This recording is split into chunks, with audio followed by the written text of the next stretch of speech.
Hi කොහොමද ඔයාලට? එන්න යන්න අපිත් එක්ක බලංගොඩ මානවයා බලන්න. බලංගොඩ මානවයා කියන්නේ මෙසොලිතික යුගයේ ජීවත් වුණ අපේ ආදි මුතුන් මිත්තන්ට. එයාලා මේ අපි අද යන බටදුඹලනේ ජීවත් වෙලා තියෙන්නේ අවුරුදු 38000කට විතර ඈත අතීතයේ. මේ බටදුඹලන පිහිටලා තියෙන්නේ සිරිපා කරුණාකරන්න ප්‍රසිද්ධ වෙච්ච කුරුවිටේ රත්න පාරේ ටික දුරක් ගියාම හැරිලා ගිහින් හම්බෙන වළඳුර කියන ගමේ. අපි මේ ගමන ගියේ නම් ටික කාලෙකට කලින්.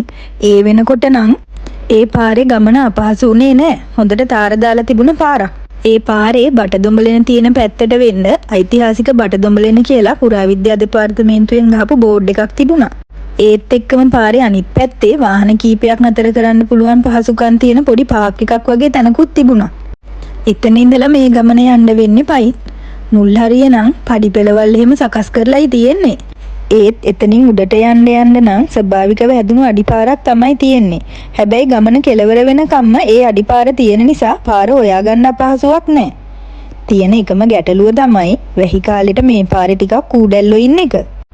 ඉතින් ඔයා කූඩැල්ලන්ට බය කෙනෙක් නම් ඒකට මොකක් හරි විසඳුමක් හොයාගෙනම යන එක තමයි හොඳ.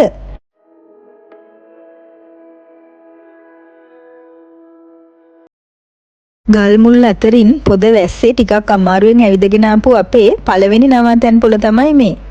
හරිම අපූර්ව සෝබාදහමේ පිහිටීමක්. හරියට ගලෙන් බැඳපු බිත්තියක් වගේ. ඒ ගල් බිත්තියේ පාසි පිරීලා. මෙතන එහා පැත්තෙම තියෙන්නේ ලස්සනට ගලාගෙන යන දොළ පාරක්. මේ දොළ පාරෙන් මූණකට හොදගෙන අපි ආපහු උඩහට ගමන පටන් ගත්තා. අපි යන දවස්වල මේ හරියේ පාර හරහට ගහක් කඩාගෙන වැටිලා තිබුණා. ඒ නිසා ගමන චුට්ටක් විතර අමාරු වුණා. ඒත් අපි පසුබැස්සේ නැහැ.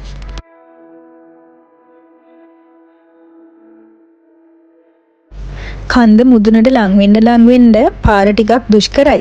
බෑවුමේ ආනතියත් වැඩි. ඒ හින්දා ගමන ටිකක් දුෂ්කර වුණාට සෝබාදහමේ තිබ්බ ලස්සනත් එක්ක ඒ දුෂ්කර බව අපිට දැනෙන්නේ නැති තරම්. දැන් නම් අපි අපේ ගමනාන්තයට ළඟා වෙලායි තියෙන්නේ. අර ඈතින් පේන ගල් පර්වතයේ තමයි අපි හොයාගෙන යන බටදොඹලෙන තියෙන්නේ.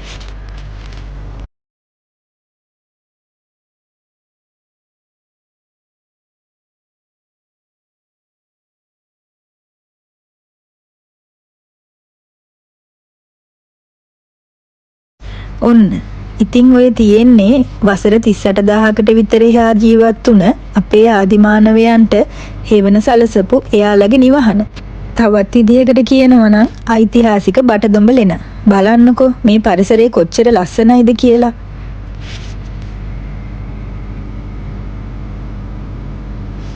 මේ තියෙන්නේ බටදොඹලෙනේ කැණීම් කරපු ස්ථානයක්.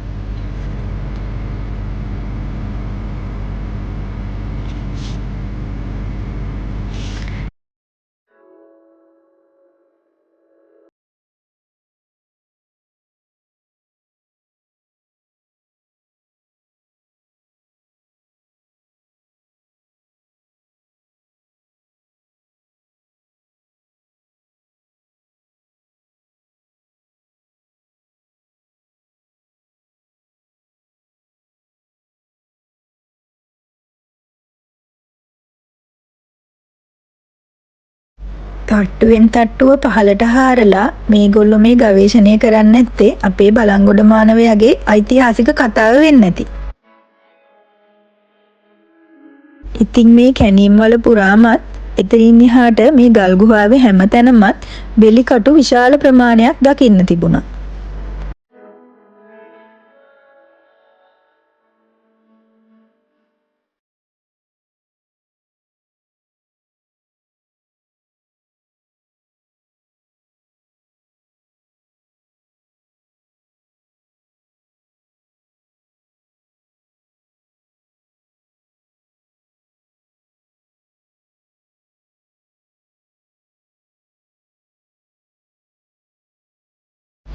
ඒ වගේම ගුහාවේ ඇතුළ කොටස වවුල්ලුන්ගේ රජදහනක්.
ඔයාලා හිතන්නේ එදා අපේ බලංගොඩ මුතුන් මිත්තන් මේ ගුහාව ඇතුළේ ඉඳන් එළිය ලෝකේ දකින්න නැත්තේත් මේ වගේද?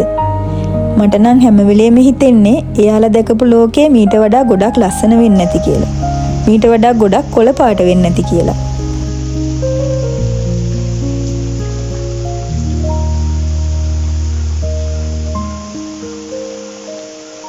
දාන ගුහාව ආසන්නයේම තවත් පුංචි ගුහාවල් කීපයක්ම තියෙනවා. ඔන්න බලන්නකෝ අපේ අය ඇවිල්ලා ඒවට කරලා තියෙන දේවල්. සමහර විට එයාලා මේ විනාශ කරලා තියෙන්නේ අවුරුදු 10 ගානකට කලින් අපේ ඉතිහාසයේ සැඟවිලා තිබුණ වටිනාම දේවල් වෙන්නත් පුළුවන්. ඉතින් ඔයාලා මේ වගේ තැනකට යනවා නම් ඒ වගේ දේවල් නම් කරන්න හිතන්න එපා.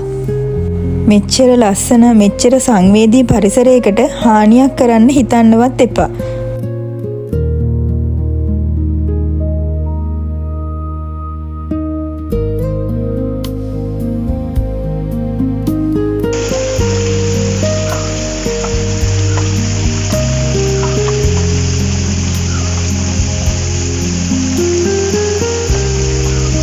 ගුහාවේ පියස්සේ ඉඳලා ඇද හැලෙන මේ ලස්සන දියපාර බලන්නකෝ.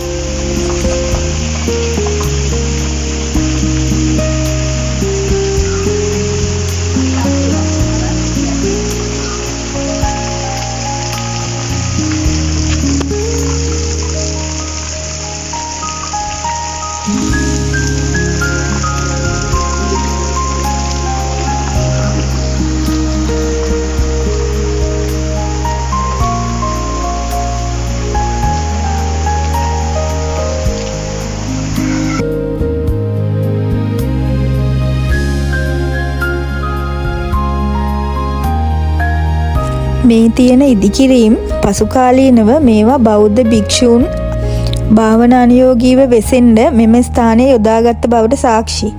ඒ ඇතුලේ සමහර තැන්වල පුංචි බුදු පිළිම එහෙමත් දකින්න ලැබුණා. ඒ වගේම ආසන වගේ සකස් කරපු තැනුත් තිබුණා. මේ ස්ථානය නම් කරලා තිබුණේ ආනන්දලෙන කියලා. ඒ ස්ථානයේ ඉස්සරහින්ම තවත් එක තැනක ගුහාවෙන් පිටත කැණීම් වලක් තිබුණා.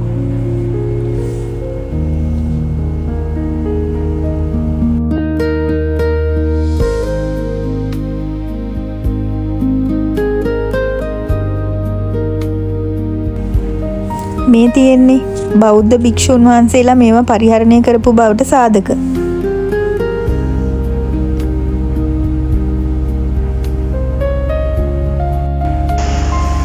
මේ බලන්න මේ සෝබාදහමේ දසුන් කොයිතරම් අපූර්වද කියලා. මේ ගල් ගුහාවෙන් එළිය බලපුවාම පේන දර්ශනය තමයි මේ ලෝකේ මම දැකලා තියෙන ලස්සනම දර්ශනය.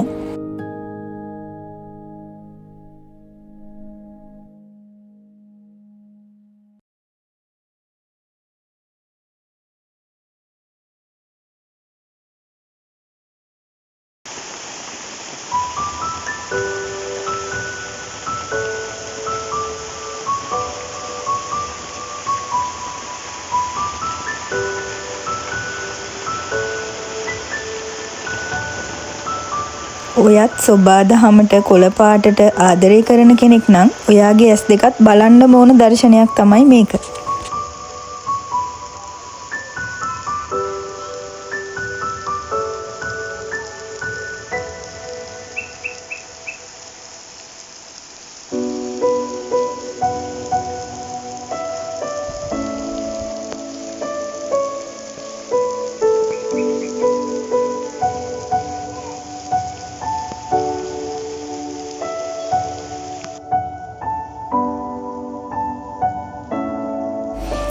බලන් ඉඳලා එපා වෙන්නෙම නැති මේ ලස්සන දිහා බලන් ඉඳපුව අපිට වෙලාව යනවා දැනුනෙත් නැති තරම්. එතන පැය ගාණක් ගත කරපු අපි මේ දැන් ආපහු පහලට බහින්නයි සූදානම.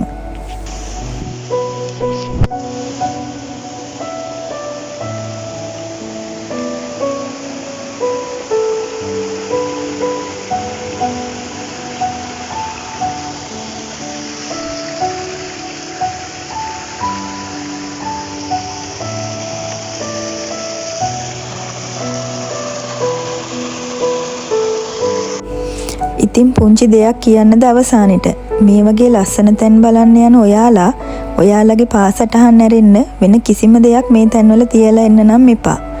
පරිසරයට හානි වෙන දේවල් කරන්නත් එපා.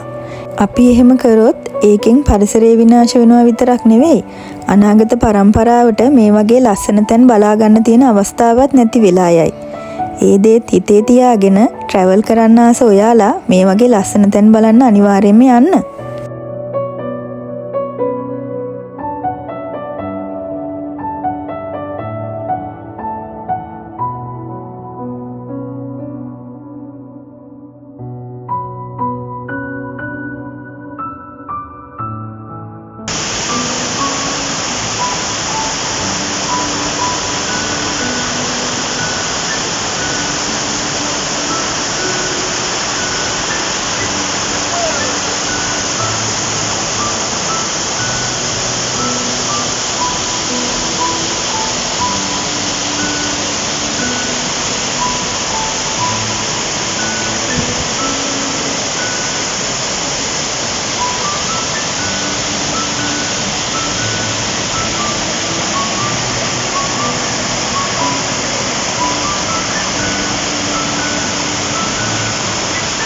අපි දැන් අපේ ගමනේ අවසානයේ ලං වෙලයි තියෙන්නේ. එහෙනම් ආයෙත් මේ වගේ ලස්සන වීඩියෝ එකකින් හම්බෙනකන් අපි ගිහින් එන්නම්.